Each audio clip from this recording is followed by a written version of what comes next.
Hi friends, Keith here from North 40 Fly Shop, and we're going to do a little fly time video here. Back in the early 70s, a gentleman by the name of Denny Rickards came up with the stillwater nymph pattern. He tied it up in olives, burnt orange, and a kind of a grizzly pattern for calabatus.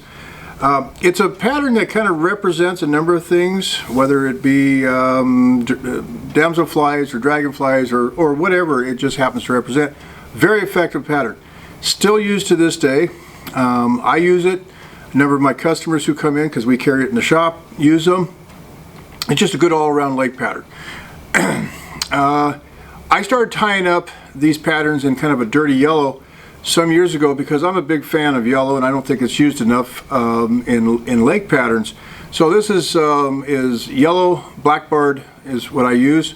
The shellback is a little different than what Mr. Rickard did. It just, to me, I think it was a little easier, and I just like a real strong, shiny shellback, and without having to put a lot of stuff on there. So, this is the pattern here, and we're going to get started with that. So, hang on a minute. Let me get things a little set up, and we'll be right back. Alrighty, let's get started here. So, in the hook, well, I guess take that back out and pop one of these in here so you get a better look at it. So, that's what we're going to be tying. So, okay, so we're going to put a Genryuu long shank nymph. This is about 2x long, heavy wire, great stuff. It's a really good hook. It's made out of Japanese wire, which is some of the better.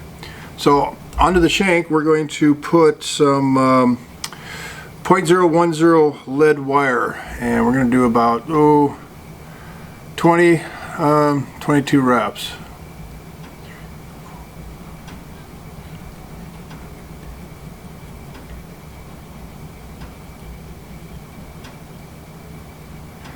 That's about it. I kind of lost count, but something to that extent.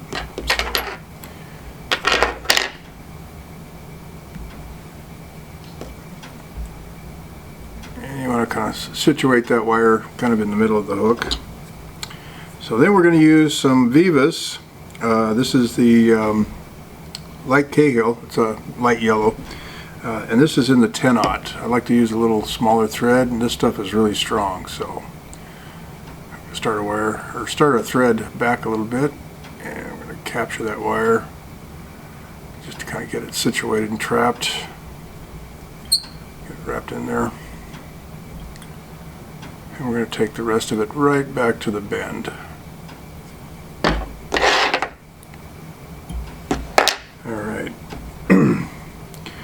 Yeah, probably wouldn't hurt to add just a little bit of super glue just to kind of make that stand up a little bit. So we're going to do the tail. Now the tail, you got to have a couple options to do that.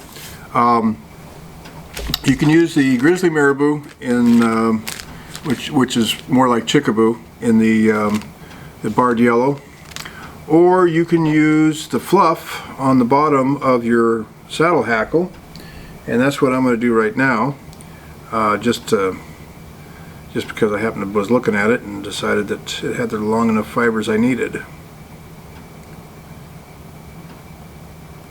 So we'll take that off.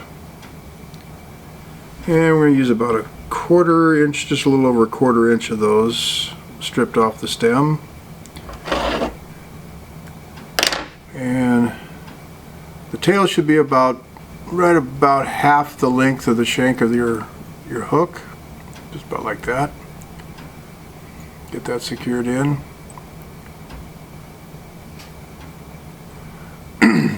Next thing we're going to do, we'll add our wire, and I'm using gold extra small. This is the ultra wire from UTC. And we'll just get that put in on my side here. Like that. Next thing is we're going to do our shell back, and what I use is thin skin, and the color I'm using is mottled oak golden stone. And then what I do is that, you know, it comes in, well, that's, oops, I've cut it down to size from what it was. So what I do is I take a straight edge, just a ruler, and just a good sharp brand new razor, and I'll cut a strip about 3/16 long, just like that. And then from there, I'm just going to cut it down to kind of get an idea of what I need. And then one end I cut a point in it, just kind of makes it easier tying in. Kind of like that, you can see that. And then I'm going to peel the membrane off the paper backing. And that takes a little talent. There we go. Nah, I thought I did. Give me a second here. I have to use a pin to get it off.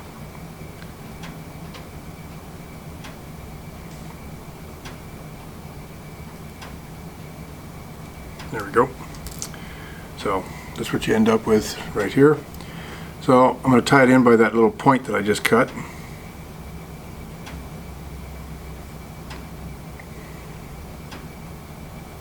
Get that on top right there.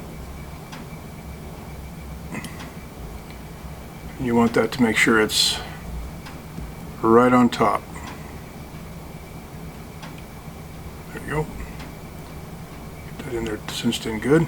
So the next thing is we're going to get our hackle, our saddle hackle, and I'm using it's from from Hairline, and that's a half saddle hackle in the yellow.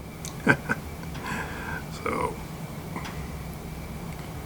and with that thing, you got the smaller ones for tying, you know, smaller flies, stuff like what we're doing now, stimulators and that kind of stuff, and some of the bigger ones, or you can save it, and when you get down to the bottom, you got enough size there that you can do bugger patterns. Oh, there's a whole list of different things you can do it. You can even do up streamers with these things.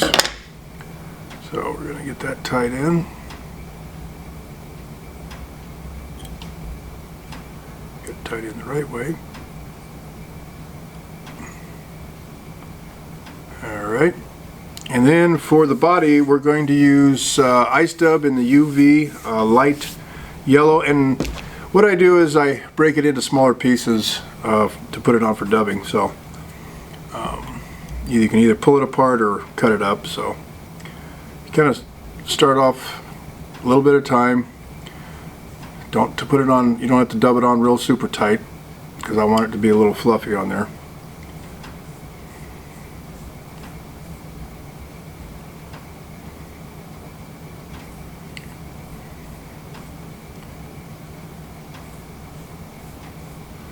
That. Just build your body up.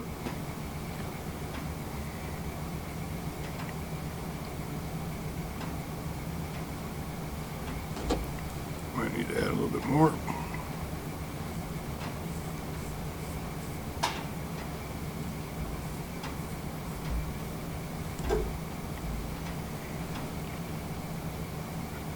So when you're doing this, you know, it doesn't hurt just to go a little at a time. That way you don't have to sit there and worry about taking it off. So now that I've got that on there, what I do is I want to kind of fluff it up a little bit. So I use one of Loon's Ergo dubbing brushes. Don't overdo it, but get it enough to break those fibers loose, get them to stand out, so that they will mix into your hack a little bit and just give it just enough flash. Alright, so now we're going to wrap our hackle. Alright, so we're going to take this, do our first wrap at the base. Usually do one full.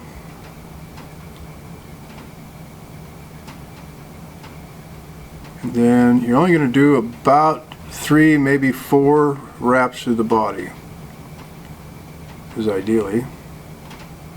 You don't want a lot, just enough to put some movement in there.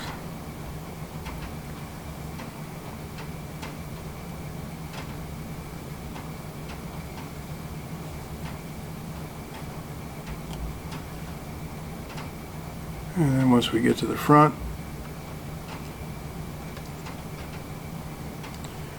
I do one full wrap and tie it off.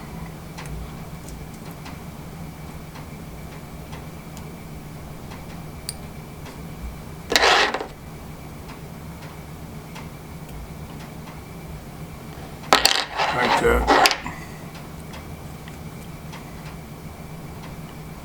You may have a few that inadvertently get trapped.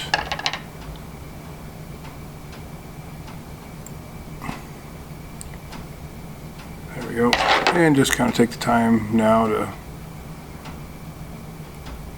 clip those out of the way.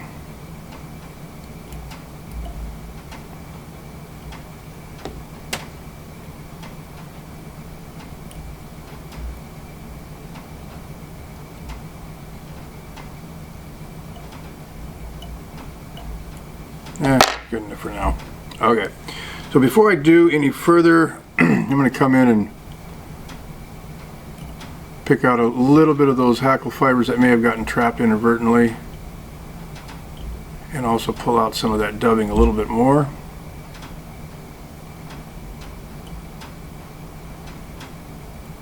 Okay, now we're going to counter wrap our wire. Just kind of work it through there over the top of your hackle. That's just to kind of keep that secured in place, just in case. We all know that trout have fairly sharp teeth.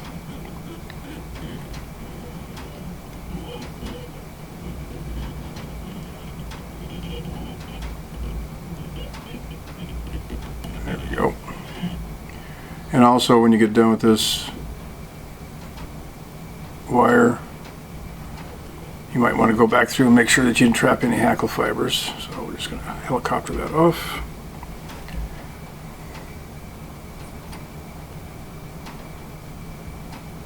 And let's see here, did I trap anything?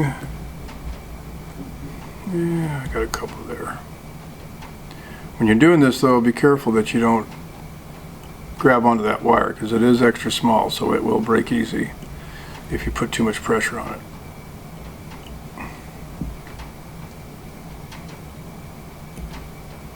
Alright, that looks about right there.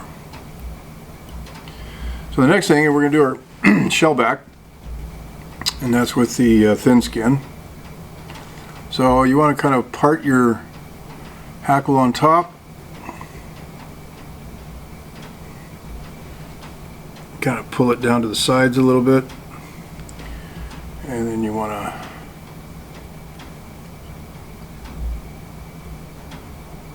take your shell back, pull it over. This does stretch a little bit, so it doesn't hurt to give it a little bit of a pull. And we're just going to do a couple of loose wraps to hold it in place once we figure out if that's where we want it. It is. Give her a pull down, another one, a couple in front.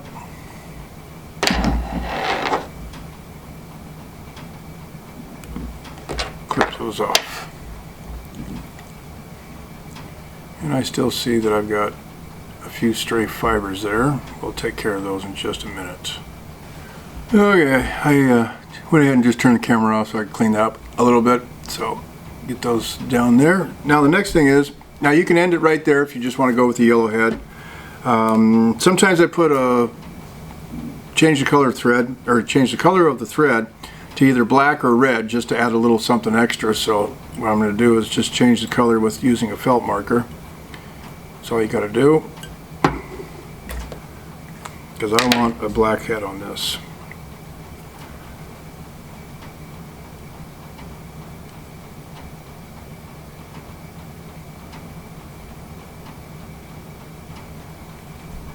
There we go.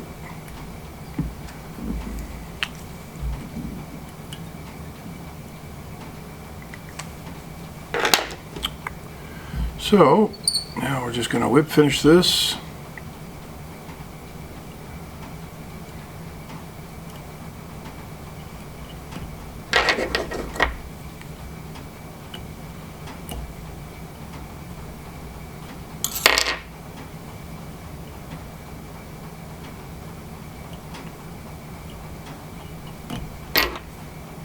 And if you by chance missed any spots, so it's not a completely, there it is, you can just take a felt marker and touch up a little bit there.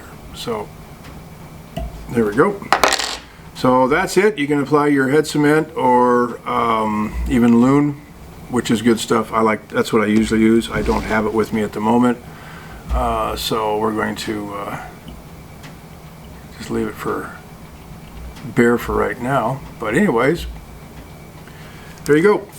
So that's the I don't want to call it the dirty canary yellow stillwater nymph. Most of the time we'll run this on a sink line, but if I'm fishing in shallow, an intermediate, there's just enough weight in it to get it down to where you want it. A lot of movement as you're pulling it back, stripping back. It's just a good overall stillwater pattern. So, bye.